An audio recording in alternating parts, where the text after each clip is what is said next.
ایک دیہاتی جنگل کے راستے سے گزر رہا تھا کہ اچانک جھاڑیوں میں سے ایک لومڑی نکل آئی اور اسے کاٹ لیا۔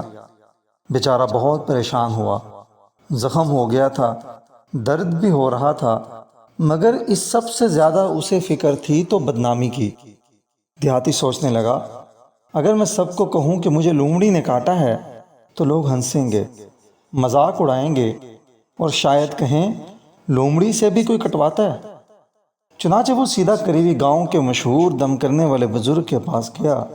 بزرگ نے اس کی حالت دیکھی اور پوچھا، بیٹا کس جانور نے کاٹا ہے؟ دیہاتی نے تھوڑی جھجک سے کہا، بابا جی کتے نے کاٹا ہے۔ بابا جی نے فوراً دم شروع کر دیا، مخصوص آیات اور کتے کے کاٹے کا دم پڑھا جانے لگا۔ دیہاتی خاموش بیٹھا رہا، لیکن جیسے جیسے دم آگے بڑھا اس کا دل گھبرانے لگا۔ کچھ دیر بعد وہ آہستہ سے بولا، بابا جی اگر تھوڑا سا لومڑی والا دم بھی ملا دیں تو بہتر ہوگا۔